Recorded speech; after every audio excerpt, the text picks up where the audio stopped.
자, 오늘 그 주제는 가정 예배를 왜 드려야 되는가, 그리고 어떻게 드려야 되는가, 이 두 가지에 대해서 우리가 한번 살펴보도록 할게요. 사실은 이 주제는요, 목회자로서의 저뿐만 아니라 한국교뿐만 아니라 우리 이민교회에 있는 성도들은 다 같이 이 고민을 해야 되지 않을까 싶고 또 기도의 제목이 라고 저는 생각을 합니다. 아, 오늘 강의 순서는요. 먼저 지금까지 현재 신앙 전수가 어떻게 이루어지고 있는가. 여러분 많이 익히 들어서 그 심각성은 알고 계실 텐데요. 한번 짚고 넘어가도록 하겠습니다. 그리고 가정 예배가 왜 중요한가? 이게 성경적으로 얼마나 중요한 그런 사역인가에 대해서 말씀을 드리겠고요. 그리고 가정 예배를 실제적으로 어떻게 드리는가? 그리고 그 실천하기 위해서는 무엇이 중요한가에 대해서 말씀을 드리고 있습니다. 그리고 이제 자녀들을 일상생활에서 어떻게 신앙교육을 해야 되는가에 대해서 말씀을 나누고 이제 마무리하겠습니다. 먼저 그 신앙 전수의 현주소. 지금 다음 세대가 위기라고 말을 하죠. 교학교 인구가 감소하고 있습니다. 2013년부터 2022년 10년간 교학교가 37%가 감소를 했대요. 물론 이제 그 학령 인구가 줄어들고 또 이제 저출산과 그리고 젊은 사람들이 결혼을 회피하고 또 이제 아이를 낳지 않고 그리고 세대가 또 탈종교의 세대잖아요. 또 이제 그 무종교가 많이 늘어나고 그리고 이제 기독교에 대한 교회에 대한 사회적 인식이 좋지 않게 되고 이런 여러 가지 이유들이 있지만 저는 정말 본질적인 또 다른 이유가 있다라고 저는 제가 그동안 한 20여 년, 20년 동안에 목회하면서 제 나름대로의 결론이 있는데 그것도 잠깐 여러분과 함께 나누도록 하겠습니다. 학령 인구가 감소한 것이 감소하긴 했지만 이 기간 10년 기간 동안 초등학교, 중학교, 고등학교 이제 한국 기준이죠. 학령 인구가 19%가 감소를 했습니다. 그런데 의학교는 37%가 감소를 했어요. 거의 두 배가 더 감소를 한 거죠. 그렇죠? 그래서 이제 아이들을 낳지 않아서 교학교가 줄어든다라는 것은 절대적인 그런 그 원인, 그런 핑계거리가 될 수 없다라는 것을 말씀드립니다. 아, 우리가 이 그 교학교 인구의 감소와 함께 봐야 될 것은 뭐냐면요. 교학교 아이들의 부모님 세대, 부모님들, 그러니까 20대에서 30대, 40대죠. 이 세대의 인구가 10년 동안 절반가량 감소했다는 것을 주목해야 됩니다. 그러니까 젊은 세대를 지금 이분들이 교회를 많이 떠나고 있다라는 거고요. 아, 40대, 50대, 60대의 그 연령대에 비해서 현격한 그런 차이를 보이고 있습니다. 거의 절반가량이 떠나고 있다. 그러니까 이 부모들이 이제 그 낳는 아이들, 그 자녀들을 교회에 보내지 않는다는 거예요. 네. 그 원인이 어디에 있는가를 좀 더 본질적인 차원에서 접근을 좀 하고 싶습니다. 그두 번째는 이 교회 학교가 이렇게 감소하고 교회 학교의 교육이 아, 풍성한 열매를 맺지 못하게 되는 결과적으로 그런 원인이 어디 있는가라고 생각했을 때 제가 이제 오랫도록 교회 학교 사역을 했었는데요. 주일학교 예배를 드리고 어, 이제 드릴 때 주일 선데이 스쿨이라고 해서 주일 예배를 드리고 설교를 하고 또 성경 공부를 하지 않습니까? 그 성경 공부와 그리고 그 설교만으로는 이 아이들에게 하나님에 대해서 제대로 가르칠 수가 없어요. 어, 정말 모든 아이들이 이해할 수 있는 어떤 그런 그 이야기, 성경 이야기, 또는 교훈적인 이야기, 또 교리적인 그런 설교를 할 수밖에 없습니다.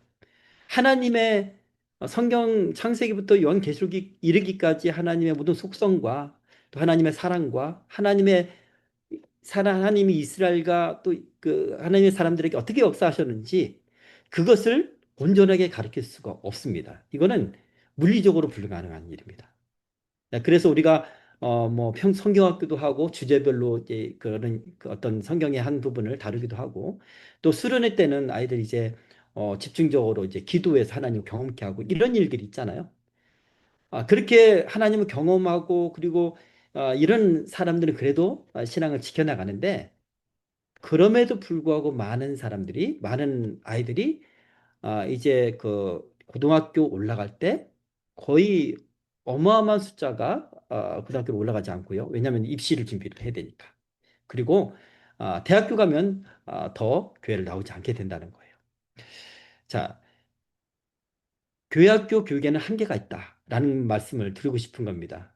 결론적으로 어, 10년, 20년 동안 교회를 다녀도 아이들이 하나님이 어떤 분인가를 몰라요. 그러니까 말씀을 모른다는 겁니다. 여러분 잘 알고 계신 말씀이 있죠? 내 백성이 지식이 없으므로 망하는도다. 내가 지식을 버렸으니 나도 너를 버려 내 제사장이 되지 못하게 할 것이요. 내가 내 하나님의 율법을 잊었으니 나도 내 자녀들을 잊어버리리라. 교회 학교는 열심히 했습니다. 목사님들이나 교회 학교 사역이 열심히 했지만 시간적인, 물리적인 그런 한계가 있다는 것을 말씀을 드립니다. 그러면 우리가 지난 우리 한국교회 역사에 있어서 20년, 30년 전부터 해서 우리가 놓치고 있었던 것이 무엇인가? 그것은 바로 가정에서의 신앙 전수를 우리가 간과했다. 예. 사실은 가정에서 자녀들에게 신앙을 전수하라는 것은 사명이에요. 근데 제 경험상 지금 20대에서 40대 이 부모, 이제 젊은 부모 세대들도 다 교회를 다녔잖아요. 제가 객관적으로 판단했을 때 그 사람들이 교회를 다녔을 때 정말 하나님을 제대로 경험을 했나? 또 하나님에 대한 그 성경적 교육이 제대로 됐나? 라고 했을 때 아니라는 거예요. 그러니까 이제 젊은 부모들이 하나님을 모르니까 하나님을 만난 경험이 없으니까 신앙을 쉽게 버릴 수가 있고 또 자녀들에게 신앙교육을 시키는 것에 대해서 그렇게 중요하게 생각하지 않는다는 겁니다. 자, 가정예배란 가정예배의 본질이 뭘까요? 왜 중요할까요? 라고 했을 때 저는 이제 오늘 이 부제로 단 것이 뭐냐면 하나님의 성소된 우리 가정이라는 부제를 달았습니다. 여러분 가정은요 하나님의 성소입니다. 성소가 뭡니까? 우리 이스라엘의 그 광야에서 이스라엘 성막을 여러분 생각하시면 성막 안에 그 성소가 있잖아요. 그 성소가 지성소와 이제 성소로 나눠져 있고 그 지성소 안에 하나님의 법궤 그리고 속죄수가 있고 구립이 있잖아요. 그곳에서 하나님이 만나겠다 말씀하셨어요. 그곳에서 하나님이 임재를 하셨어요. 그 임재의 상징으로 실제적으로 불기둥이 있었고 구름기둥이 있었습니다. 성소 중심으로 하나님이 임재하고 계셨다는 말씀이시죠. 근데 하나님이 창조하신 이유, 창조하시고 가장 먼저 제정하신 게 바로 가정입니다. 그렇죠? 가장 근본적인 신앙 공동체가 가정이에요. 아담과 하와가 이제 그 가인과 아벨에게 하나님에 대해서 교육을 해야 되는 이 최초의 가정은 예배하는 공동체였고요. 그리고 하나님이 실제로 임재하던 그런 공동체였어요. 하나님의 음성도 들리고 그랬던 공동체였습니다. 하나님께 또 예배하는 그런 공동체였었죠. 우리 그 가인과 아벨의 예배를 우리가 잘 기억하고 있을 것입니다. 자, 히브리어 바이트는요. 이게 성전이란 뜻도 되고 가정이란 뜻도 돼요. 그래서 아, 이 가정은 하나님 만든 가정은 하나님이 임재하시는 성소가 되어야 된다라고 여러분 강조하고 싶습니다. 우리 가정에 늘 하나님의 임재가 있다. 하나님이 주시는 은혜가 있고 하나님 말씀이 나눠지고 또 우리 가정에서 일어나는 삶 가운데 생활 가운데 하나님이 인도하시고 도우시고 하는 그런 일들이 일어난다. 이제 우리가 그런 뭐 그런 하나님의 임재라고 이렇게 그 표현을 하는데 우리 성경에서 보면 오베데돔의 집에 하나님의 그 법궤가 머문 적이 있었죠. 다윗이 법궤를 예루살렘에 옮기려고 하는데 이제 그 우사가 죽임을 당하잖아요. 그래서 오베데돔의 집에 석 달 동안 이제 법궤를 그 맡깁니다. 근데 무슨 일이 일어났습니까? 그 오베데돔의 집이 하나님 복을 주셨다고 해요. 하나님 복을 주셨다고. 사람들이 다 인정을 만큼 소문날 만큼 다윗의 귀에 들릴 만큼 하나님의 복을 주셨다고 그래요. 그래서 다윗이 힘을 얻고 다시 법궤를 모시잖아요. 그죠? 예. 그리고 그 법궤가 예루살렘에 올라가고 오베데돔은 그 하나님을 쫓아서 성전에 문지기가 됩니다. 하나님께 받은 은혜가 있으니까. 그렇죠. 자, 이런 이 하나님의 가정에 우리 가정에 하나님이 임재하시면 하나님 성소로 삼으면 이런 복이 우리 가운데 있다라고 이런 말씀드리고 싶습니다. 자, 하나님이 부부들에게 부여하신 역할이 있습니다. 그것은 하나님의 동역자예요. 하나님이 한 영혼을 창조하시고 이제 낳게 하시고 그 영혼을 기르시는데 바로 부모를 청지기 삼잖아요. 그래서 우리가 하나님의 자녀를 기르는 하나님의 동역자다. 그리고 아, 이 부모는 가정의 안에서의 제사장이다. 우리 아브라함의 그 역할을 했었고 성경에 그런 부모들이 그런 역할을 했던 것처럼 제사장의 역할이 있습니다. 그리고 가정 안에서 자녀를 돌보고 또 하나님의 말씀을 양육하는 그런 목회자의 역할이 있다. 예. 이것이 사실은 우리 가정이 이 하나님께 부여받은 사명입니다. 자, 그리고 이 하나님의 명령이에요. 우리 구약의 명령 있죠? 이스라엘에게 이스라엘의 정말 신앙 고백 같은 그런 말씀이 있죠. 바로 쇠마예요. 여러분 아시는 것처럼 이스라엘아 들으라 우리 하나님 여호와는 오직 유일한 여호와이시니 너는 마음을 다하고 뜻을 다하고 힘을 다하여 내 하나님 여호와를 사랑하라. 오늘 내가 내게 명하는 이 말씀을 너는 마음에 새기고 내 자녀에게 부지런히 가르치며 집에 앉았을 때든지 길을 갈 때든지 누워 있을 때든지 일어날 때든지 이 말씀을 강론할 것이며 너는 그것을 손목에 매어 기울 삼으며 내 미간에 붙여 표로 삼고 내 집 문설주와 바깥문에 기록할지니라. 네. 부모에게 가정에게 하나님 이렇게 명령하셨습니다. 자녀를 말씀으로 기르는데 우리 이 쇠마라는 그 단어가요. 들으라, 경청하라, 순종하라. 완전한 아주 그 순종을 강조하는 그런 이 단어입니다. 그러니까 우리가 이 그 자녀를 하나님 말씀으로 양육하는 것. 이것은 우리가 반드시 들어야 되는 하나님께 반드시 순종해야 되는 그런 일이에요. 이거는 선택이 아니에요. 자, 어, 부지런히 가르치라라고 하는데 이 가르친다라는 언어의 그 뜻은 이 새기다라는 뜻입니다. 날카롭게 하다. 계속 가라 예리하게 하다. 이제 칼날을 만들 때 계속 갈잖아요. 예? 날카로운 칼날을 만들기 위해서는 반복적으로 계속해야 돼요. 그렇게 하라는 겁니다. 어떻게 해요? 부지런히 하는데 집에 앉았을 때든지 길에 가든지 집에 앉았을 때는 그러니까 쉴 때든지 또 삶의 어떤 행동을 할 때든지 누워 있을 때든지 일어날 때든지 이건 무슨 말이냐면 모든 순간에 하나님의 말씀을 전하라 라는 말씀입니다. 한마디로 이거는 몰입 교육이죠. 가정 안에서 하나님 말씀으로 아이들을 몰입 교육해야 된다. 예, 그렇게 하나님은 구약의 이스라엘에 명령하셨어요. 그러면 신약에는 어떤 말씀을 하셨을까요? 또 아비들아 너희 자녀를 노엽게 하지 말고 오직 주의 교훈과 핑계로 양육하라 라고 말씀하고 있습니다. 어, 그, 이 에베소 교회에 바울이 한 이야기인데요. 이 말씀인데요. 에베소 교회에서 당시에 로마 사람들은 자녀를 자기 소유 여기고 이제 아이들에게 권위적으로 그렇게 이제 아이들을 다스렸었는데 그렇게 하지 말고 이제 자녀를 노엽게 하지 말라라고 하면서 권위를 그런 어떤 세속적인 그런 권위가 아니라 하나님이 부여한 그런 사랑의 권위로 이제 아이를 양육하라. 이렇게 말하면서요. 주의 교훈과 훈계로 양육하라라고 말합니다. 무엇을요? 주의 교훈과 훈계. 바로 성경적 가치관으로 교육하란 말이에요. 예, 에베소 교회는 에베소 지역은 대도시였잖아요. 여기에 뭐 세계 각 이 주변에 많은 다른 민족들이 섞여 살고 많은 종교들을 또 같이 세속적인 가치관이 많이 많았던 그런 도시고요. 그리고 학교율이 굉장히 높았던 그런 지역입니다.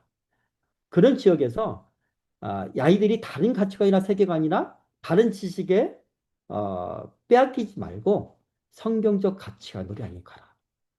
이 말씀은 우리가 꼭 드려야 될, 이 시대에 드려야 될 말씀인 것 같아요. 예.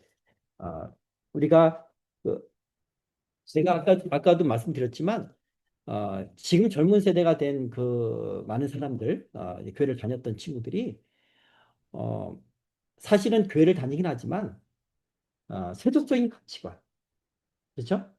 그런 것을 어, 가지고 또 사실 부모들도 이 세상에서 좋은 대학 가는 것, 그리고 성공하는 것, 이것을 위해서 아이들을 양육을 했고, 그리고 아이들 신앙 교육은 교회에 맡겨버렸잖아요. 저는 관심을 갖지 않았어요. 그러다 보니까 세계관이나 가치관도 하나님을 믿긴 하지만 두 가지가 같이 있는 거예요. 그 사이에서 머문머문하는 그런 신앙입니다. 그렇죠? 네. 어, 지금 시대는 더더욱 그렇죠. 세상의 그런 어떤 이 그 가치관이 더 있는 그런 시대인데 성경적 가치관으로 교육하라. 저는 이것을 몰입교육이다. 예, 성경 몰입교육이다라고 명명합니다. 아, 가정에서의 신앙 교육 이제 그러면 어떻게 우리가 신앙을 전수할 것인가에 대해서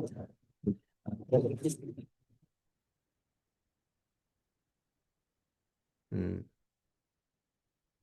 그 제가 오랫동안 이제 교학교 사역하면서 이 아이들은 정말 하나님 잘 믿게 될 거야라고 생각했던 아이들이 나중에 청년이 돼서 교회를 안 다니는 거 보고 정말 충격적인 경험이 있습니다. 어, 제가 이제 그 고척교회라는 곳에서 주일학교 초등부 소년부 사역도 하고 그리고 중등부도 사역을 했어요.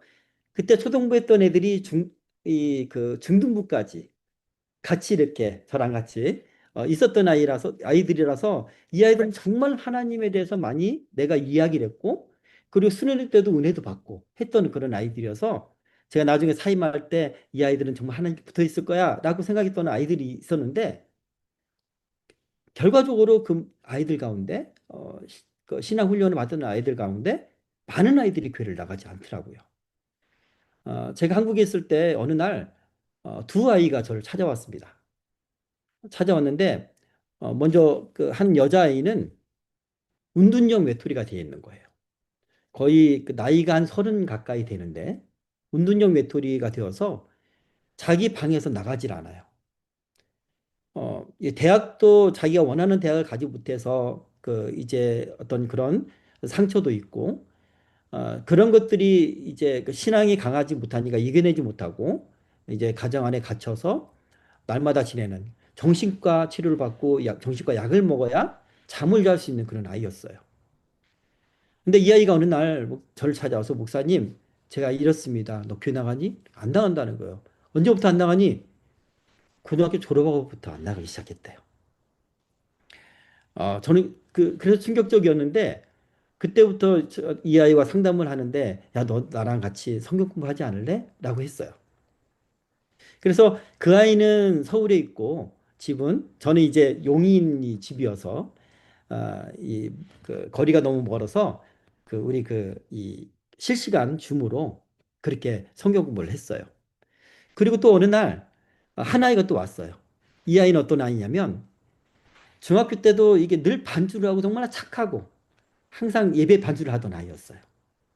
수련회 때도 은혜를 받던 아이였고 그리고 그 인텐시브 코스 아주 그 이 리더십 훈련 때도 했던 아이였고 그런데 이 아이는 신천지에 빠졌던 거예요. 그러니까 자기가 어느 날 그 버스 정류소에 딱 앉았을 때 이 아이가 진리에 대한 그런 탐구, 그런 어떤 갈망이 굉장히 많았어요. 그래서 하나님 정말 살아계시면 나한테 보여달라, 내가 어떤 하나님을 만나게 해달라고, 하나님을 정말 믿게 해달라고. 그런 어떤 회의감이 왔었나 봐요. 그리고 그렇게 마음속에 기도했는데 그때 정류소 앞에서 자기를 찾아온 사람이 신천지였던 거예요. 예. 그래서 과천 그 신천지 본부까지 들어가서 이 부모님들이 너무나 힘들었던 그런 아이였어요. 다행히 이제 부모님이 그 신천지에서 이렇게 탈출시키는 어떤 그 사역을 하시는 분과 함께 그 아이를 탈출을 시켰습니다. 그리고 신천지가 왜 사입인지에 대해서 교육도 받았고요. 그런데 이 아이는 해소되지 않는 게 있었어요. 하나님이 어떤 분인가. 그래서 영적으로 굉장히 많이 눌리고 그랬습니다. 아까 뭐죠? 그 은둔형 외톨이였던 애도 우울증이 굉장히 심하고요. 밤에는 영적으로 눌려서 심지어는 어두움이 막 누른대요. 그리고 잠을 못 자는 아이였어요. 이 두 아이 케이스에 대해서 말씀을 드리고 싶은데 이 두 아이를 데리고 저희가 그 성경 공부를 하기 시작했어요. 처음엔 다니엘서를 공부를 했죠. 다니엘서에는 하나님이 역사를 이끄신 것, 그 예언 그대로 하나님이 그 역사 가운데 그 이루어진 것을 어, 보여주기 위한 거였습니다. 하나님 말씀은 정확하다. 역사 가운데 이스라엘 역사뿐만 아니라 전 세계 역사를 하나님 주관하신다. 그래서 다니엘서를 공부를 하고 그리고 창세기부터 출애굽기 한 30장까지인가요? 그렇게 매주 한 장씩 수요일 날에 밤에 이 온라인으로 공부를 했어요. 한 절씩 다 공부를 했, 물론 이제 창세기를 공부할 때 이제 그 구속사적으로 해석도 하고 또 신약도 이렇게 얘기를 하고 예수님에 대해서 얘기를 하고 그렇게 공부를 했죠. 근데 이 아이들이 바뀌기 시작합니다. 하나님 믿기 시작하는 거예요. 그리고 하나님 너무 사랑하기 시작하는 거예요. 그 말씀 가운데 하나님이 이스라엘에게 어떻게 역사하시는지 보면서 하나님 너무 사랑하기 시작하는 거예요. 그래서 이 결론적으로 어떻게 된지 아십니까? 이 아이 가운데 신천지에 들어갔던 아이는 장로회 신학교 그 신학대학원 거기 들어가서 이제 전도사가 되었습니다. 그리고 운둔형 외톨이였던 아이는 이제 그 저기 백석대 이제 신학부에 그 편입학을 했고요. 또 다른 한 아이는 총신대 신대원으로 들어갔습니다. 물론 다 신학을 해야 된다는 뜻은 아니에요. 믿음뿐만 아니라 하나님을 사랑하는 열정이 달라졌습니다. 창세기 출애굽기 30장까지밖에 안 했는데 아이들은 성경을 통해서 하나님을 만난 거예요. 뿐만 아니라 물론 같이 기도하고 그렇게 상담하고 그런 일도 있긴 있었지만 그렇게 그래서 저는 확신합니다. 우리가 간과한 것은 말씀 교육이다. 우리가 간과한 것은 성령이다. 이 두 가지가 우리 자녀들에게 영향이 미칠 때 자녀들의 신앙은 걱정하지 않으셔도 됩니다. 다음 세대는 부흥할 것입니다. 네. 저는 그런 확신이 있습니다. 자, 그러면 어떻게 가정에서는 신앙 전수를 해야 되는가? 사실 가정에서 부모님들이 성경을 잘 모르잖아요. 부모님도 잘 모르니까 가르칠 수도 없었고, 그리고 아까 말씀드렸던 것처럼 교회에 신앙 교육을 맡겼던 것이 아, 교회 역할도 있긴 하지만 여러 가지 프로그램이나 교회에서 할 수 있는 그런 일이 있잖아요. 그렇지만 정말 중요한 것을 놓쳤다. 그것은 바로 가정에서 하나님을 가르치는 것. 자, 그러면 가정에서 어떻게 하나님을 가르칠 수 있는가? 한번 살펴보도록 하겠습니다. 가정을 하나님의 성소로 삼아야 됩니다. 여러분 이런 생각을 해본 적 있습니까? 우리 가정을 이제는 하나님의 성전으로 삼을 거야. 여러분 오늘 이 강의를 듣고 여러분 결단하십시오. 우리 가정은 하나님의 성전이 삼을 거야. 물론 가정 안에서 애들 혼내기도 하고 부부싸움하기도 하고 그런 일이 있을 거예요. 예? 그래서 어떻게 하나님의 성전을 삼을 수 있어? 이런 생각도 들 수 있을 거예요. 그렇지만 우리가 싸울 때도 주님이 계셔요. 우리가 아이들한테 못된 말을 할 때도 주님이 거기에 계십니다. 믿습니까? 아, 강인데 믿습니까? 이게 좀 그런데. 예. 그럼 우리는 무엇을 해야 되는가? 그걸 인정해야 되는 거예요. 주님이 여기 계신 걸 인정해야 되는 거예요. 주님이 우리 가정에 계신 걸 인정해야 되는 거예요. 그랬을 때, 아, 우리 가정은 이제 하나님의 성소가, 어, 성소로 내가 삼아야지라는 결단을 하고, 했을 때, 우리 가정이 달라지지 않을까. 그렇게, 생각이 됩니다. 자, 성소의 역할이 있습니다. 성소의 역할이 뭡니까? 광야에서의 성소와 또 솔로몬 성전을 생각해 보시면 하나님과 만나는 장소가 성소죠. 그렇죠? 그리고 성소를 중심으로 예배를 드리잖아요. 우리가 보통 성전하면 우리가 교회를 생각하는데 사실은 뭐 성경적인 성전은 예루살렘 성전이잖아요. 근데 오늘날 우리는 성전은 그 이 바울이 얘기했던 것처럼 고린도서에 말했던 것처럼 하나님의 영이 우리 안에 계시니 우리 몸이 성전인 거예요. 그렇죠? 그것처럼 우리 가정이 하나님 계심으로 성전이 된다는 것입니다. 자, 우리 가정 중심으로 예배를 드릴 때 성전의 역할을 이제 제대로 하는 겁니다. 그리고 성소에서 어떤 일이 있었습니까? 거기는 이제 거룩하게 구별된 장소예요. 하나님, 그죠? 하나님이 임재하신 곳이니까. 그래서 우리 가정도 거룩하게 구별해야 된다.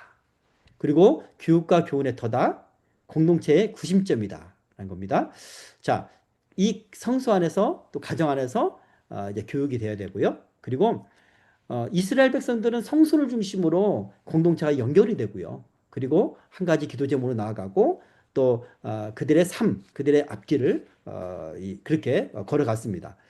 마찬가지예요. 우리가 가정을 우리 성소로 삼을 때 이곳에서 아이들이 하나님을 중심으로 연결이 되고 한 가지 마음과 한 기도 제목으로 나갈 수 있음을 우리가 생각을 해봤으면 좋겠습니다. 자, 하나님과 만나는 장소로서의 가정이죠. 출애굽기 25장 22절 보면 거기서 내가 너와 만나고 속죄소 위 곧 증거궤 위에 두 그룹 사이에서 내가 이스라엘 자손을 위하여 내게 명령할 모든 일을 내게 이르리라. 하나님은 성소에서 만난다고 하셨어요. 네, 개인적으로는 내 안에서 만나는 거고 그게 우리 이 가족 공동체에서는 예배를 통하여 또 우리 가정 안에서 주님이 만나신다. 그래서 이 가정 안에서는 기도가 회복이 돼야 됩니다. 자, 그러면 어떻게 실천할 수 있을까요? 한번 여러분도 도전을 받으셨으면 좋겠는데 아침 저녁으로 기도하기. 네, 아침과 저녁으로 어떻게 아침 저녁으로 그렇게 기도를 합니까? 여러분 우리가 기도를 하면 오래 한다고 생각하는데 꼭 그렇게 생각하지 않아도 돼요. 예, 그냥 진정성을 가지고 믿음을 가지고 실천하는 것이 중요합니다. 그 시간은 그렇게 중요하지 않습니다. 자, 아침에는요. 또 식사 전에 기도와 찬양을 해요. 저희 가정 같은 경우는 식사 전에 날마다 우리에게 그러면 서로 애들끼리 서로 싸우고 있다가 아침 먹으러 그 노래 소리를 들으면 큰 소리로 같이 또 찬양을 하게 돼요. 그러면 언제 싸웠냐 라는 듯이 이제 금방 분위기가 바뀝니다. 그리고 기도하고 그리고 식사를 하고요. 또 아이들이 등교할 때 부모는 아이들 머리에 손을 얹고 하나님 보여주십시오. 하나님 안전케 해주십시오. 그렇게 기도하고 축복하는 기도. 이런 기도와 이런 찬양은 길지 않잖아요. 그죠? 중요한 것은 실천이고 습관입니다. 그리고 저녁에는 하루를 돌아보며 오늘 어떤 일이 있었는지 내가 오늘 하나님 앞에 어떻게 보였는지 이런 생각을 서로 나누는 거예요. 또는 우리가 그 SNS 있으면 카톡에 그 글을 올리고요. 그걸 가지고 기도하는 거예요. 또 회개 기도를 해도 되고 은혜가 되면 또 성령의 은혜를 구하는 그런 기도까지 나아갑니다. 자, 시간에 부담을 갖지 말고 중요한 것은 꼭 하는 것이 중요합니다.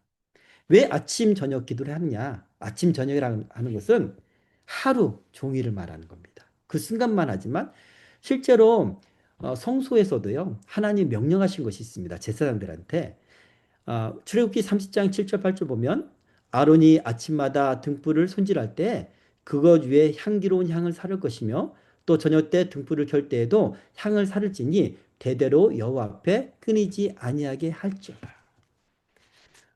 제사장이 들어가서요. 아침에 분향단에 분향 향을 사릅니다. 그리고 향이 이렇게 그 퍼지게.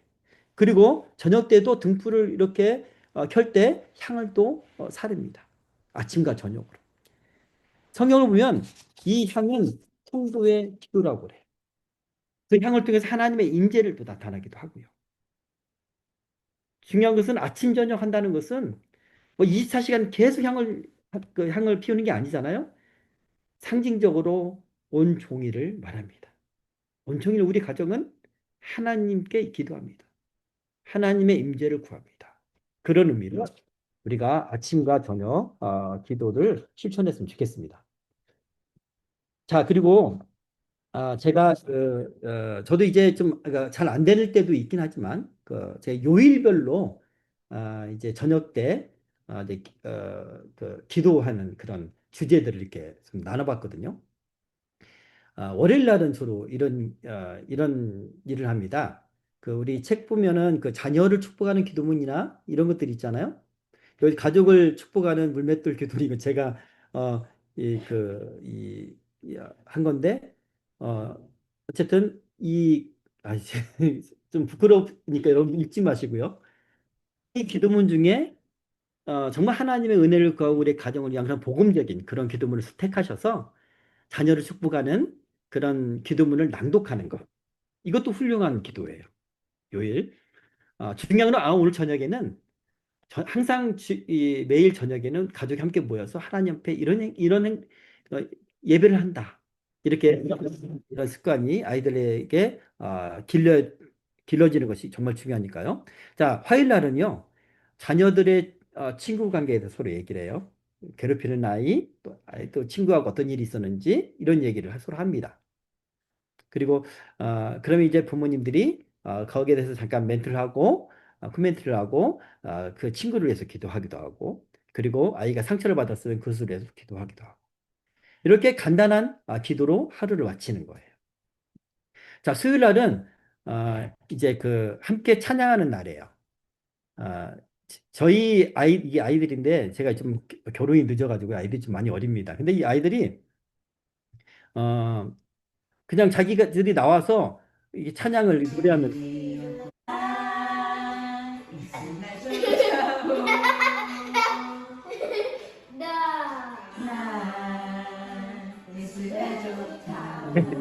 즉흥적인 그런 어떤 율동과 자기 몸의 표현으로 하나님을 사랑한다고 하나님께 영광 돌리는 그런 찬양을 하는 거예요. 아이들이 이것을 정말 좋아하거든요. 예. 어, 뭐 이게 어떤 특별한 예배 형식을 갖추고 하는 게 아니고 하루에 한 번쯤은 하나님께 집중하는 시간. 이런 시간을 목요일 날은 어떤 일을 하냐면 우리 가족 믿음의 족보 이야기를 들려주기를 합니다. 이제 좀 더 편안한 그런 분위기를 만들고 서로 이제 칭찬하고 아주 좋은 분위기를 만듭니다. 맛있는 간식과 함께 아이들과 아주 분위기를 만들고 하나님이 엄마와 아빠의 삶 가운데 어떻게 역사하셨는지 아빠는 하나님을 어떻게 만나고 어떤 은혜를 받았는지 또 이렇게 기도하니까 하나님 이렇게 응답하셨다. 이런 일들이 있잖아요. 여러분 다 있을 줄 믿습니다. 그런 일들을 아이들한테 전수를 해야 돼요. 하나님이 성경에만 갇힌 하나님, 2000년 전에만 역사하셨던 성령님이 아니라 지금도 그 하나님이 역사하시고 우리 아빠 엄마에게도 역사하셨고 내 삶에도 역사하실 수 있다는 것을 믿게 해야 됩니다. 우리가 성경을 통해서 성경의 역사를 통해서 신앙을 전수하지만 우리의 삶을 통해서 역사하셨던 하나님도 전수해야 됩니다. 그런 의미에서 목요일 날은 특별한 어떤 이런 간증이나 이런 하나님의 하신 일들에 대해서 이야기를 합니다. 그럼 목사님 어떻게 1년 360, 1년에 52번 어떻게 다 얘기를 해요? 그 정도 많지 않은데요. 그러면 우리 그 신앙의 여러 그 어떤 그 간증들이 있잖아요. 책이나 또는 이제 이런 분들의 어떤 그런 책이나 이런 것들을 통해서 아이들한테 읽어주는 것도 좋은 방법 중에 하나입니다. 네. 중요한 것은 지금도 함께 하신 하나님, 응답하시고 역사하신 하나님을 아이들한테 각인시켜줘야 돼요. 믿게 해야 됩니다. 네. 자, 금요일 날은 나라 민족을 위해서 기도하는 시간을 갖습니다. 저희 집 같은 경우는 또 이제 나라 민족을 위해서 기도하는 시간을 갖고요. 또 이웃을 위한 기도하는. 특별히 이제 저희는 이제 북한 선교를 위해서 기도를 많이 하는데 이제 그 북한 선교에 대한 어떤 그런 강연이나 그런 또 이제 그런 간증들 이런 것들을 유튜브로 같이 봐요. 그리고 함께 기도를 해요. 어, 예전에 2000 몇 년도인가요? 그 자료를 보면 2019년도에 트럼프와 김정은의 그 2차 회담이 있었잖아요. 하노이 회담. 예, 그때 어, 왠지 너무나 불안한 거예요. 너무 잘못된 그 어떤 그 선택, 잘못된 그런 회담 결과가 나올까 봐 너무나 불안해서 자녀들과 함께 북한 선교를 해서 기도하고 북한에 복음화를 해서 기도하고 그리고 그 회담을 위해서 우리가 통성으로 막 기도를 했습니다. 어, 기도를 한참 동안 많이 했는데 그날 밤에 하나님이 어떤 그 환상을 보여주셨어요. 저한테 보여주셨는데 하나님이 이 민족에 대한 이 나라에 대한 하나님의 그런 비전 그런 환상을 또 보게 되는 그런 은혜를 저는 경험을 했습니다.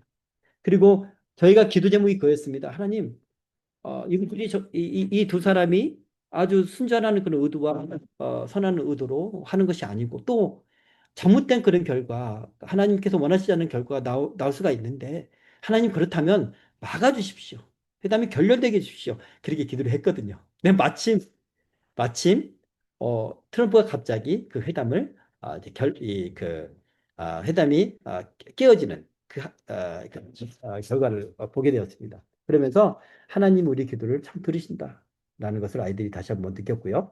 자, 그리고 토요일 날에는 가정 예배를 드려요. 이거는 이제 우리가 우리가 그 일반적으로 강조하는 그런 가정 예배 형식으로 드립니다. 자, 월요일부터 금요일까지는 예배 형식은 아니에요. 그렇지만 하나님의 임재 앞에 하나님의 인자심을 믿고 하나님 앞에 생하는 거예요. 저 신앙전수하고 하나님께 춤을 추고 재롱잔치를 하고 그런 그것이 예배다라는 것을 여러분 말씀드리겠습니다. 자, 그러면 이제 가정 예배 아까 말했던 일반적인 우리가 일반적으로 알고 있는 그런 가정 예배를 어떻게 할 것인가? 먼저 가정 예배를 하기 앞서서 우리가 준비되어야 될 것이 있는데요. 먼저 이제 가정 예배라면 여러 가지 다양한 형태로 많이 드리더라고요. 얼마 전에 가정 예배 공모전을 저희가 복음 방송과 함께 했었었는데요. 거기서 이제 동영상도 찍고 그리고 수기도 이렇게 보내왔는데 여러 가지 형식으로 가정 예배를 드리더라고요. 저는 연세가 좀 많이 있으신 분들은 전통적인 예배 순서 있잖아요. 우리 기도하고 그리고 뭐 사도신경 한다든가 또 찬송가를 하고 그다음에 성경을 읽고 또 아버지께서 길게 설교를 하시고 어, 그렇게 또 이제 같이 이 기도하고 마치는 그런 예배 순서가 있었고요.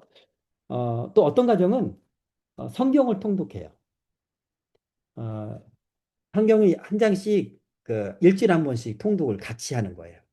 근데 이제 아이들이 다 장성을 하고 대학교 가고 막 이래가지고 미국의 다른 주에 가 있고 그래서 같이 하지 못해서 줌으로 그 성경 통독을 같이 읽습니다. 그리고 서로를 축복하며 기도를 하더라고요. 또 어떤 가정은요, 여러분 그 통성경 길라잡이라든가 성경이 읽어지네 이렇게 성경에 맥을 짚고 있는 거 있잖아요. 그런 책을 보면서 이렇게 가정 예배를 드리기도 하고요. 그리고 큐티를 하면서 큐티책을 가지고 가정 예배를 드리기도 하고요. 또 이제 또 어린 아이가 있는 가정은요. 그리고 성경 동화를 엄마가 이렇게 읽어줘요. 읽어주면서 이야기를 주듯이 하나님을 얘기하고 그리고 함께 기도하고 그리고 찬양할 수 있으면 찬양하고 형식에 매여 있지 않습니다. 우리가 형식을 너무 지키려고 하고 거기 매여 있으면요. 가정 예배를 오래 지속적으로 드리기가 참 어렵습니다. 그래서 형식보다는요, 규칙적으로 실천하는 것이 제일 중요하다. 특히 어린아이들이 있는 경우는 가정 예배가 기대되는 시간, 재밌는 시간, 말하고 싶은 시간, 그렇게 기다려지는 시간이 되게 해야 돼요. 그래서 어느 정도 형식도 포기를 해야 된다라는 것입니다.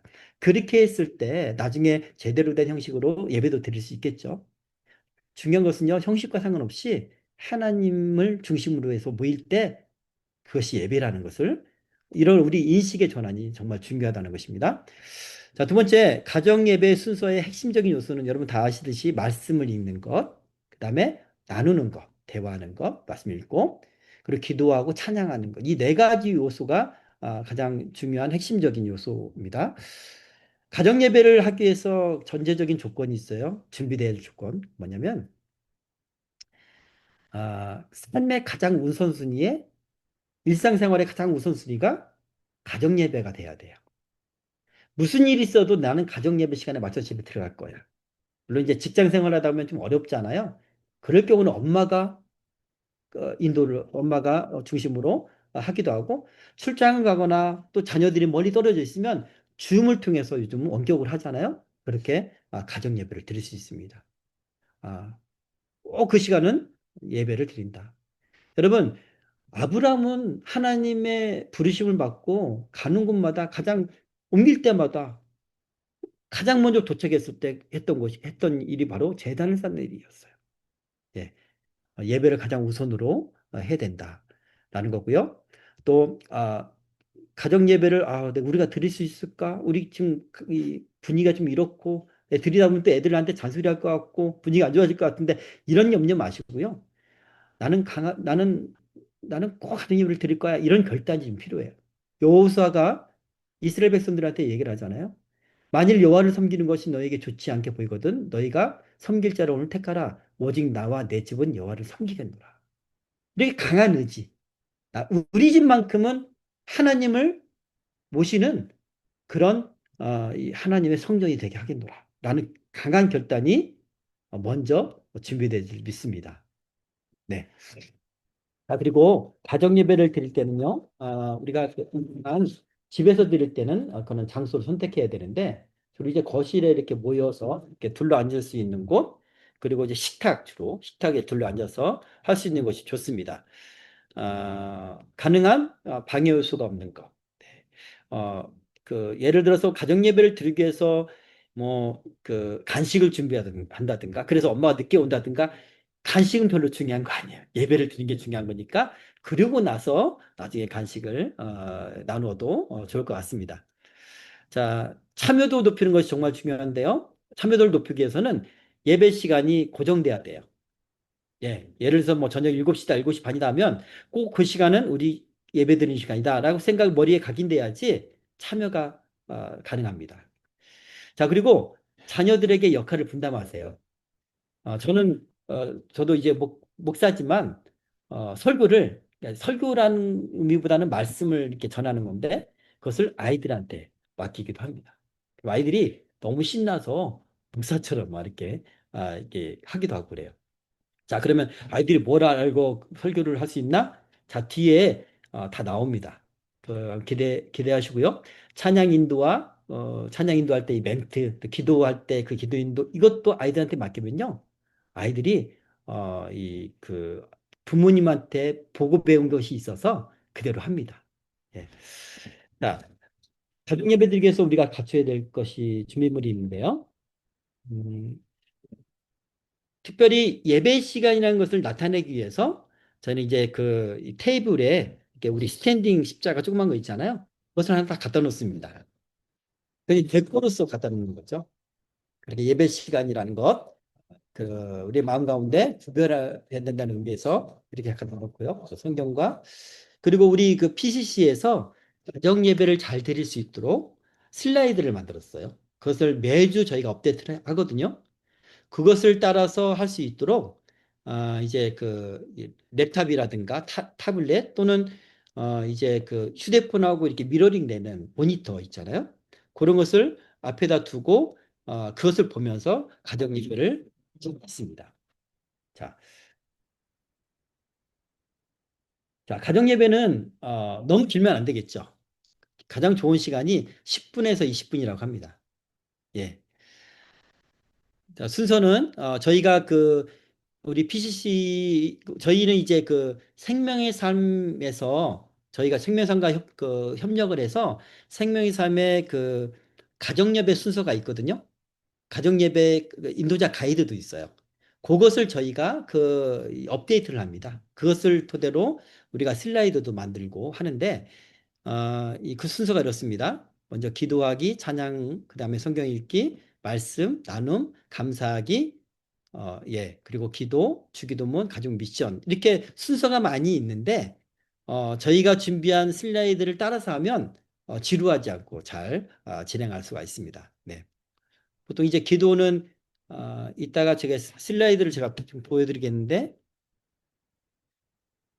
공유를 하고 마치고 예.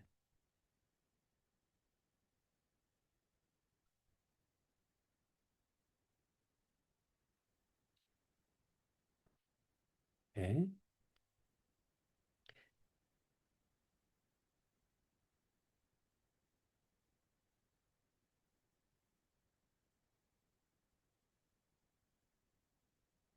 네, 여기가 이제 저희 PCC 사이트거든요. PC 사이트에 보면 여기 프로그램 for family라는 페이지가 있습니다. 이 여기에 예배를 매주 드릴 수 있도록 슬라이드를 마련했고요. 그리고 예배를 인도하는 특별히 말씀을 전하는 사람이 볼 수 있도록 이렇게 예배 인도자 가이드도 마련을 했습니다. 먼저 가이드를 먼저 한번 열어보도록 하겠습니다. 이번 주는 생명의 삶에서 가정 예배 주제가 믿음의 입을 크게 열어요라는 주제입니다. 이렇게 본문 말씀이 있고 찬양 그 말씀 주제에 맞는 그런 찬양을 이제 가능한 한 은혜로운 찬양을 찾습니다. 이 시간이 많이 걸려요. 많이 준비하는 사람 입장에서. 그 다음에 기도는 이렇게 준비하세요. 이렇게 하세요라고 되어 있고요. 그리고 말씀도 여러 가지 개정 개혁판 성경과 그다음 우리말 성경 그리고 영어 여러 가지 버전이 있고요. 또 본문을 어떻게 이해를 할 수 있는가 그 배경을 설명을 이렇게 해줬습니다. 그래서 관심만 있으면 이것을 좀 숙지하고 예배를 인도하면 충분히 이제 성경에 대한 지식이 많지 않아도 가능합니다. 그리고 나눔은 이렇게 하세요. 특별히 저학년인 아이는 질문 좀 어렵잖아요. 저학년에 맞는 그런 질문이 있습니다. 그리고 유아부 아이들한테 맞는 그런 질문이 있어요. 자, 나눔 질문은요. 1번은 두 가지인데 첫 번째는 성경을 이해하는 예, 질문이고요. 두 번째는 그것을 적용하는 그런 질문입니다. 네, 이렇게 그리고 가족 미션까지 이렇게 이 가이드 페이지가 매주 저희가 업데이트가 됩니다. 이렇게 보면은 이렇게 이번 주 거고 지난주 거고 이렇게 있죠. 자, 순서를 보면요. 여기 이제 슬라이드인데 이것을 크게 한번 볼게요. 네. 처음에 예배를 시작하기 때 첫 페이지가 이렇게 나오죠. 그 다음에 함께 이렇게 기도를 하는데요.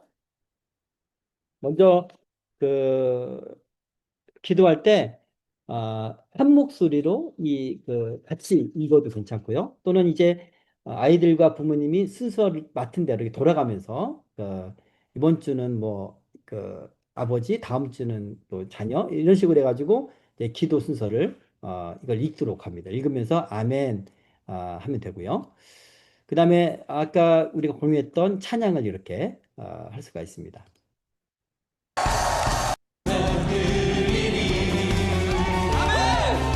그러면 이제 랩탑을 주고 또는 이제 스포츠맨에 속하는 이런 인격이 친구가 되었으니까 모니터 주고 그냥을 따라서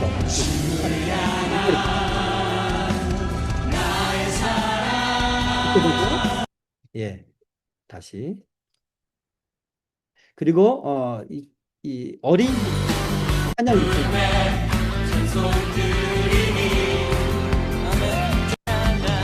그럼 이제 아이들이 이제 그 예배드리는 장소에서 벗어나서 거기서 막 율동하고 춤추고 막 그렇게 할 수가 있습니다. 자, 이렇게 찬양과 율동을 할 수가 있고요. 이제 말씀을 읽습니다. 이 말씀은 한 절씩 돌아가면서 저희는 읽습니다. 뭐 9절부터 10절 한 사람씩 이렇게 돌아가면서 읽고요. 이제 말씀을 전하는 것이 가장 큰 문제예요. 이제 부모님들이 가장 어려워하는 부분이기도 하고요. 인도자 가이드를 예, 말씀이 한글 버전이 있고 영어 버전도 있어요. 그러니까 그 우리 미국적인 그런 배경에서는 아이들이 영어가 더 이해가 쉬울 수 있어서요. 한 번 더 영어로도 버전을 읽고요. 그리고 이제 말씀을 같이 이렇게 그 이 문장을 이제 그 담당자 맡은 아이 자녀가 이것을 읽을 수 있어요. 하나님은 이스라엘의 하나님이 되시려고 하나님 복을 누리지 못했어요. 하고 또 자기가 이 가이드를 읽고 느꼈던 거에 대해서 자녀도 이야기를 할 수가 있습니다. 그렇게 자녀도 말씀을 전하는 사람으로 세우는 것이 참 좋다라는 거고요. 그것도 어렵다. 그러면 이제 매주 저희가 서비스 하려는 게 뭐냐면 약 5분 정도의 그 팟캐스트 형식의 그런 오디오 클립이 있습니다. 그것을 틀어서 들어드립니다. 안녕하세요. 오늘 저희는 잘 알려진 PC에서 제공하는 생명의 삶 가정예배 가이드를 좀 더 깊이 들여다보려고 합니다. 네, 반갑습니다. 특별히 오늘은 시편 81편, 그중에서도 9절부터 16절까지를 다루는 믿음의 입을 크게 열어요 라는 제목의 가이드 내용인데요. 아, 네. 이 가이드가 시편 본문을 가지고 신앙의 핵심적인 부분을 잘 짚어주는 것 같아요. 맞아요. 그래서 오늘 저희는 이 가정예배 가이드가 시편 81편을 통해서 하나님을 향한 온전한 의탁과 믿음이라는 주제를 어떻게 풀어내는 네. 그리고 바로 이어서 10절에 내 입을 나에게 크게 열라. 내가 채우리라. 라고 말씀하시는 거죠. 진짜 복의 근원은 나다. 라고 선언하시는 거예요. 그 맥락에서 보니 네, 이렇게 어른들끼리 예배를 드리면 이 버전으로 들어도 되고요. 어린이들한테 잘 쉽게 더 잘 설명하는 그런 안녕 친구들, 오늘 우리가 함께 펼쳐볼 이야기는 아주 오래된 노래책, 바로 시편에 나오는 이야기예요. 예, 야 하고 굳게 믿는 마음. 그걸 이렇게 이 주제의 포인트를 정확하게 또 그 배경도 설명하고 포인트 정확하게 짚고 그리고 적용에 이르기까지 이렇게 그 오디오 클립으로 준비가 되어 습니다. 이것을 한번 읽고 이 오디오 클립을 들어서 하나님의 말씀을 이해하는 것도 좋은 방법입니다. 그렇게 이제 말씀을 나눴다면 이제 이제 그 나눔을 하는데요. 아까 말씀드렸던 것처럼 1번은 이제 그 말씀에 대한 이해에 대한 질문이고 2번은 이 말씀을 읽고 적용하는 그런 질문입니다. 아까 가이드에는 이제 그 유아 유튜브 버전으로 나왔다고 했잖아요. 근데 이제 실제로 그 예배를 드리는 사람의 설문을 하고 또 이제 저희가 통계를 보면 나눔 시간이 가장 좋았대요. 나눔 시간이 이제 이 가족이 서로에 대해서 이해를 하고 서로에 대해서 기도하고 서로의 속마음도 알고 그리고 또 이제 서로 이제 더 친해지는 그런 회복하는 시간이 바로 이 나눔 시간이었다라고 사람들이 많은 어떤 비율로 그렇게 응답을 했습니다. 자, 그리고 이제 감사하기, 자, 이 함께 큰 소리로 이렇게 저희는 큰 소리로 이렇게 읽고 넘깁니다. 그리고 이제 함께 기도하는 시간을 가져요. 주제를 가지고 그 말씀 주제를 가지고 서로가 그런 삶을 살 수 있도록 그리고 서로 나눴던 걸 가지고 서로 기도하는데 이렇게 배경음악을 틀어놓고 기도할 수도 있어요. 볼륨 조절은 되고요. 배경음악은 굉장히 길어요. 이거 오래 틀어 할 수도 있는데 어쨌든 가정 예배는 20분 내에 하는 것이 가장 좋기도 합니다. 자, 그 다음에 주기도문하고 예배를 마칩니다. 그리고 이제 그 열리게 된다면 사실 잘 실천이 안 되는 그런 순서이긴 한데요. 가정 미션을 또 해요. 부모님들이 미리 이제 준비물을 만약에 준비를 했다면 이런 이 가정 미션을 매주 나오는 가정 미션을 따라서 하는 것도 그런 액티비티를 하는 것도 아이들한테 참 좋은 그런 활동이다. 이런 식으로 PCC는 이렇게 예배 순서를 마련했고 매주 저희가 이게 올라갑니다. 그래서 여러분이 보면 게시판에 보면 이렇게 이 예배 순서를 그 PDF로 다운도 받을 수가 있어요. 이렇게 아, 네, 이게 눌러서 네, 이렇게 다운로드도 받을 수가 있습니다. 저희가 이렇게 그 개인 회원 개인적으로 이 접속하는 분들을 향한 페이지도 저희가 관리하고 있고요. 또 이제 특별히 이제 교회 동부사나이 교회 또 트랜스 좋은 교회 이렇게 교회별로 서로 세 페이지를 딱 만들었거든요. 그래서 이렇게 성도들은 그렇게 접속을 해서 예배를 드리기도 합니다. 네.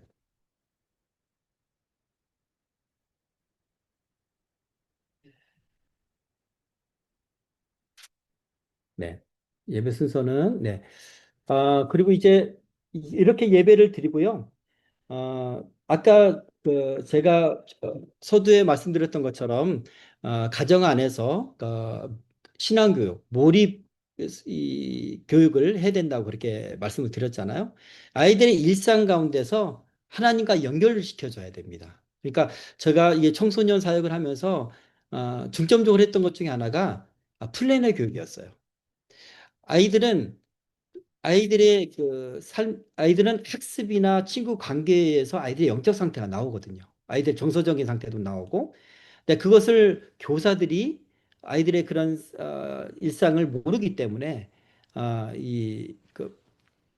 아이들을 알 수 있는 그런 방법이 필요했는데 플래너 교육을 해봤어요. 근데 플래너 교육을 하니까 이 아이들이 자기가 어떤 학습을 하거나 어떤 일이 있었는지 체크를 다 하잖아요. 그리고 오늘은 이 참 좋은 날이었어요. 은혜로운 날이었어요. 참 감사한 날이었어요. 하면 이렇게 우리 이모티콘 웃는 이모티콘하고 그리고 오늘 좋지 않았어요 하면은 약간 찡그린 이모티콘하고 그걸 이렇게 선택을 해요. 그러면 선생님이 묻습니다.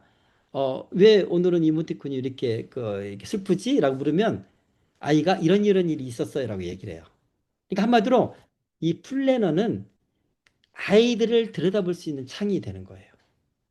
예. 그래서 사실 부모님은 아이들 학습을 위해서 플래너를 관리하거나 플래너를 교육하는 것보다 아이들의 삶을 들여다보기 위해서 플래너를 활용하는 것이 좋습니다. 그래서 아이가 학교에서 어떤 일이 있었는지, 요즘 고민하는 것이 무엇인지, 지금 요즘에 공부가 안 되고 있고 집중이 안 되고 있는지 대화를 끌어내기 위해서 이런 플래너 교육을 가정에서 하는 것도 중요합니다.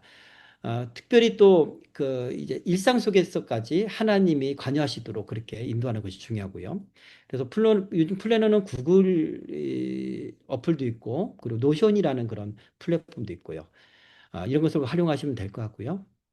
그리고 예, 이거는 지금 아직 지금 만들고 있는 상황이기 때문에 넘어가고 아, 푸- 제가 이제 몰입 교육 중에 하나가 아이들의 모든 삶의 모든 정황들과 또 어떤 이슈들에 대해서 엄마 아빠가 서로 대화를 할 때, 어, 인간적인 생각, 인간적인 기준으로 하지 않고 중요한 것은 성경적인 기준과 성경적인 가치관과 성경의 예를 들어서 하면 더 좋잖아요. 그죠? 저희는 항상 그렇습니다. 아이들이 뭐 잘못하면 성경 또 아이들의 또 고민이 있으면 성경이 이런 인물이 이랬었어. 라고 이야기를 합니다.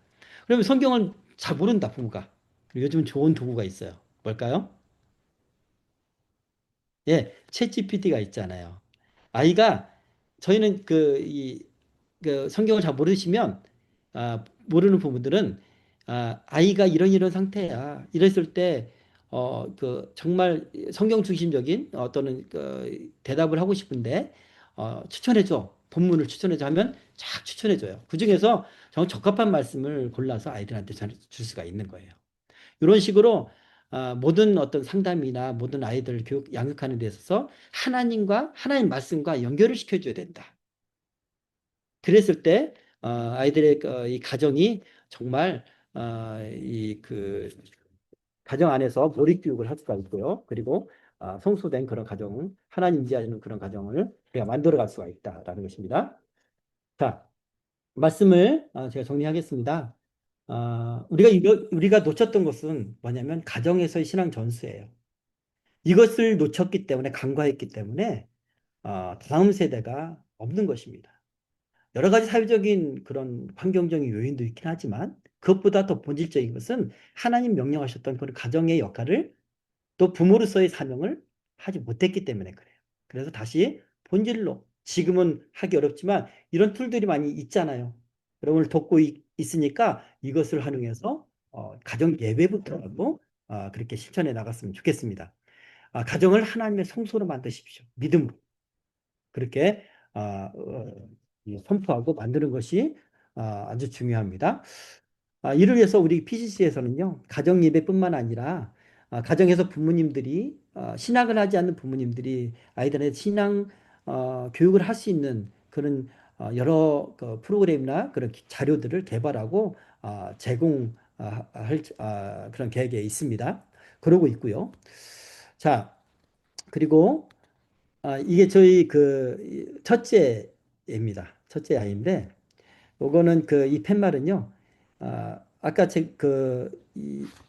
이번에 그 총신대 신대원에 갔던 친구가 이제 늘 들고 다니던, 그 청년이 들고 다니던 팻말이에요. 지하철 탈 때도 들고 다니고 말로 전도는 못하고 이렇게 했던 팻말을 저희 이 아이가 어렸을 때, 아기 때 이것을 뜨고 이렇게 사진 찍었는데, 제 아이를 좀 얘기를 하려고 그래요.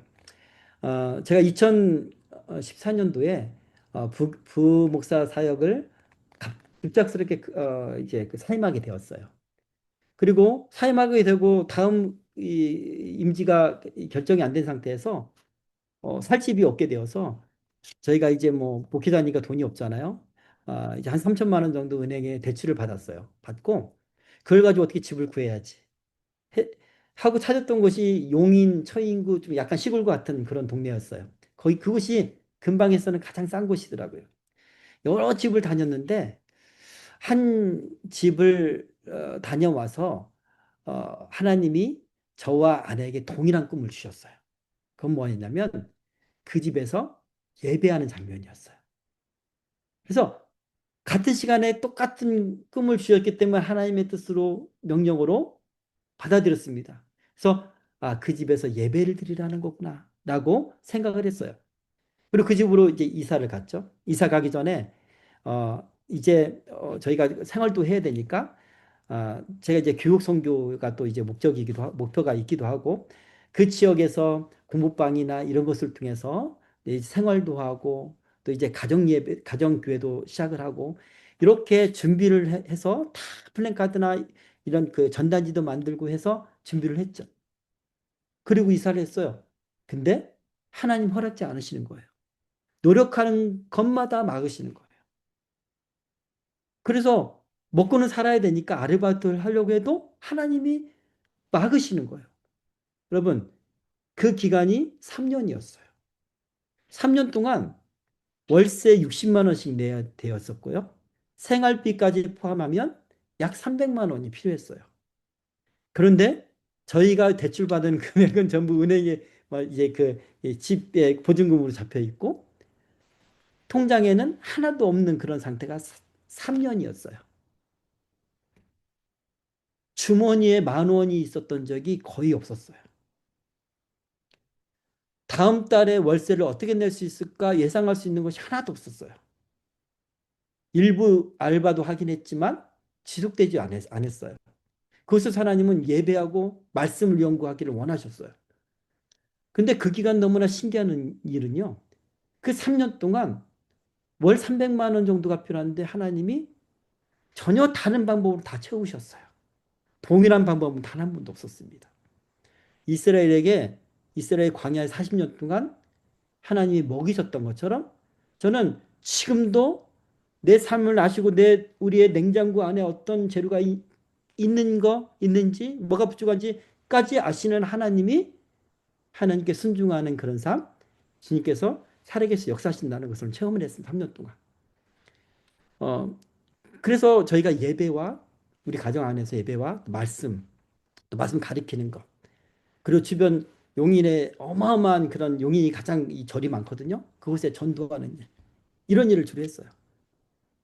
근데 어느 날 예배 드리고 어느 날 아이가 그때 애기였었는데 애가 이제 그 겨우 서고 이 말도 못하던 때였었는데 얘가 잘 자는 아이인데 갑자기 소리를 지르고 우는 거예요. 그래서 저희 아내랑 막 급히 들어갔더니만 얘가 이 아기 침대 있잖아요. 거기서 이렇게 일어서서 얘가 막 울면서 엄마 엄마 엄마 이미지 이미지 그리고 발을 가리키면서 이미지 이 애가 예수님이라는 발음 못해서 예수님을 이미지라고 불렀거든요. 자면서 예수님 만난 거예요. 십자가에 달리신 예수님 만난 거예요. 이 아이가. 엄마는 항상 이 아이가 알아듣지 못하는 그 아이 때도 코람데오라는 성경 동화를 늘 읽어줘요. 늘 읽어줘요. 그리고 집에서 예배하고 기도하고 모든 일에 하나님 이렇게 하셨다라고 얘기를 하고 그렇게 온 이 몰입 교육을 한 거죠. 하는 성령님 하나님을 만난 거예요. 근데 이 아이가 그때부터 바뀐 게 뭐였냐면 어디 차 타고 가면 멀리서 십자가 그 한국에는 빨간 십자가 많잖아요. 십자가 있으면 엄마 엄마 보라고 십자가 있다고 보라고 애기가 조금 자라서는요. 우리가 찬양을 들으면서 가잖아요. 그러면 엄마 아빠 창문 열어달라고 찬양을 저 사람도 듣고 하나님 믿게 해달라고 그렇게 하나님을 사랑하는 아이로 바뀌었어요. 학교 가서도 요즘 한국에서도요 종교적인 얘기 못해요. 이 아이가 초등학교 때 쉬는 시간에 성경책 늘 성경책 들고 다니는데 성경책 열으니까 선생님이 막 집어넣으라고 성경책만큼은 안 된다고 그렇게 한국이 바뀌었습니다. 그럼에도 불구하고 아이들 앞에서 하나님에 대해서 자랑하고 그러면서 미움당하고 그런 아이가 되었어요. 저는 우리 모든 아이들이 그렇게 하나님 사랑했으면 좋겠습니다. 저희는 이제 약간 좀 극단적인 목회자의 어떤 그런 길이 극단적인 그런 삶일지 모르겠지만 우리가 일상적인 삶, 보통의 삶을 살 때도 아침 저녁으로 하나님께 예배하고 기도하고 그리고 늘 무슨 일이 있으면 하나님에 대해서 말하고 하나님 말씀을 적용해서 말하고 하나님과 연결시켜주는 일 그것을 부모는 해야 될 줄 믿습니다. 하나님은 이스라엘 백성에게 이 명령을 하셨어요.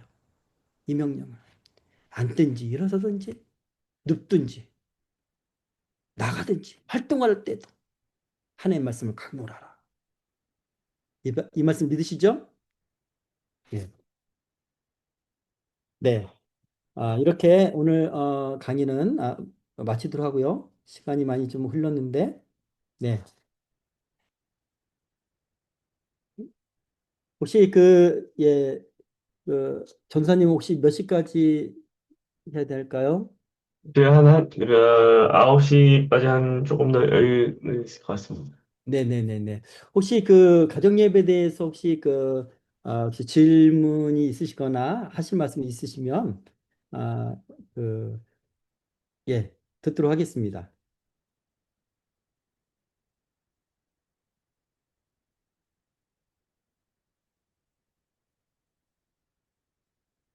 예. 저 있는데요, 네네. 교수님. 네. 저는 자녀랑 이제 가정 예배를 하려고 했는데, 예. 자녀가 너무 짜증내면서 하기 싫다고 하는 예, 거예요. 예, 예. 이럴 때는 어떻게 유혹을 해서 할 수 있을까요? 말씀 잘하셨습니다. 유혹이 중요합니다. 그 시간이 정말 좋은 시간이 되게 해야 돼요. 어, 음, 평소에는 아이를 지적하고 그랬다면 그 시간은 칭찬하는 시간을 가지세요. 그리고 음, 아이들 정말 즐거운 시간이 되도록 그렇게 하죠. 저희는 사실 좀 요즘 아이들 사춘기여서 지적을 많이 하거든요. 근데 예배 시간만큼은 아이들한테 칭찬을 하고 그리고 축복해 하는 말을 많이 해요. 아이들이 음, 기뻐하고 애들이 기뻐하면 아까처럼 그렇게 막 춤을 추고 막 그러더라고요. 저희 아이들 같은 경우는. 네. 그것은 이제 가정마다 약간 환경이나 또 아이들 성향이 다르고 하니까 부모님이 찾아야 될 것 같습니다. 네, 예. 알겠습니다. 무엇보다 형식에 매여 있지 마세요. 그리고 무엇보다도 너 가정예배 왜 그런 자세로 있어? 이러면 안 돼요. 음, 예, 돌아다녀도 내버려 두세요. 그러면 찬양 한 곡을 부르더라도 네, 성경 구절을 한 절을 읽더라도 네, 매일 한다면 그게 가정 예배가 될 수 있겠네요. 네, 네. 그럼요. 하나님 앞에서 하는 거잖아요. 네, 알겠습니다. 돌아다녀도 괜찮아요. 아, 저희는 돌아다녀도 예, 예, 그럼요. 이제 그것이 정착이 되면 아이들이 또 나이를 먹고 자라면 다 바뀌게 돼 있습니다. 음, 그게 또 아이들은 또 그 연령대에 가만히 있지 못하잖아요. 그것을 제어하거나 지적하지 않고 하는 것이 중요하고요. 이제 우리가 또 미국 같은 경우는 이렇게 아이들 데리고 다닐 때가 많더라고요. 저녁 시간에 뭐 마트를 가도 아이들 혼자 둘 수 없으니까 데리고 다니잖아요. 그러면 꼭 저녁 시간에 퇴근하고 마트를 한번 가야 돼요. 근데 예배를 못 드리잖아요. 그러면 저희는 차 안에서 아이 니네 좋아하는 노래 불러봐. 찬양해봐. 그러면 막 박수 쳐주고. 그러면 안에서 막 찬양을 해요, 애들이. 예.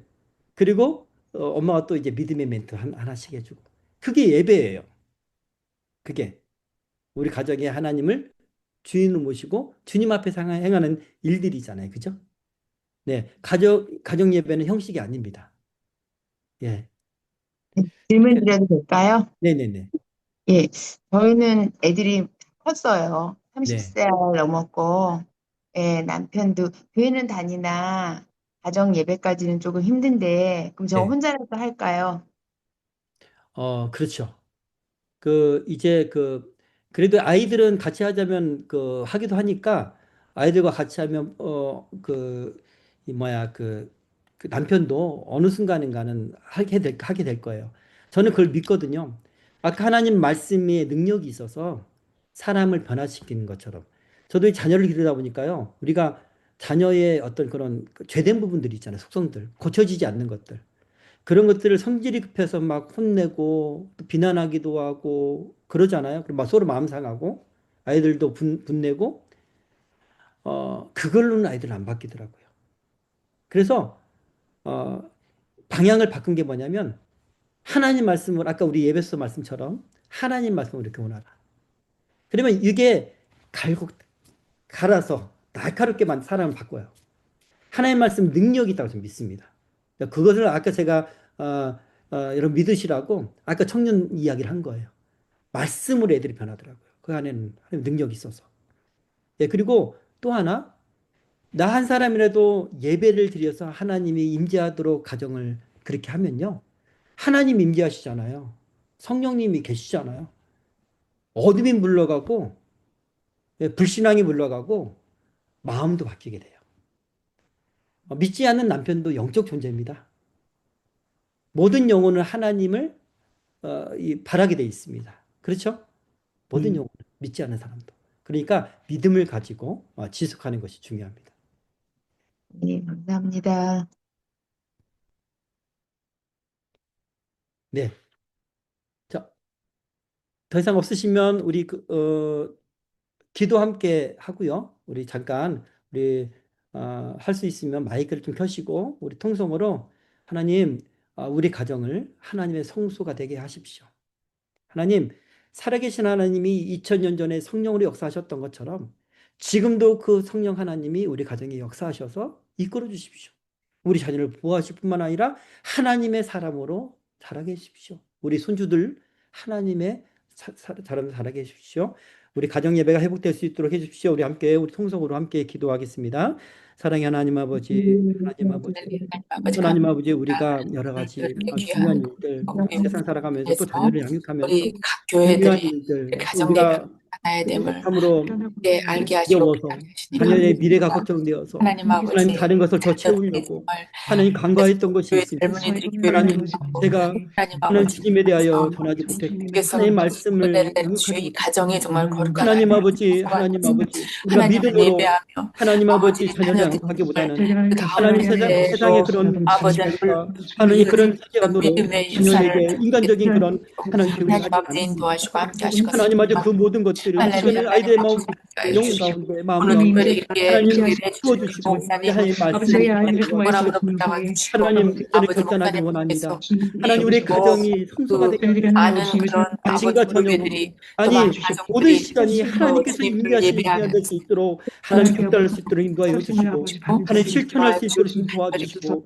저희 그렇게 아버지 실천했을 그래서 때 친절하도 하나님 하나님이 역사하신 예배할 말을 우리가 볼 수 하나님의 있도록 그 말씀 하나님 잘 아버지 그렇게 예수님 역사하시고 하나님 은혜 받게 도와주시고 아버지 하나님 전혀 저 아이가 하나님 바뀔 것 같지 않은 아이가 하나님 하나님 예수를 말씀과 베낄 수 있는 성령의 일을 그래서 능력으로 하나님 은혜를 기도로 베풀어 하나님 그 저희가 아이가 주님께서 바뀔 함께해 수 주십시고 있도록 아버지 성품이 그 자리에서 바뀌고 주님 하나님 약간 최선을 다해서 습성이 감사하는 자리에서 바뀌고 아버지 하나님 아버지 주님 세상적인 것이 우리 다 순종하고 하나님 아버지 결단하는 다 모든 빠지는 주님께 하나님의 은혜만 아버지 잘 주시고 머무는 아이가 될 수 아버지 있도록 아버지 축복하여 주시옵소서.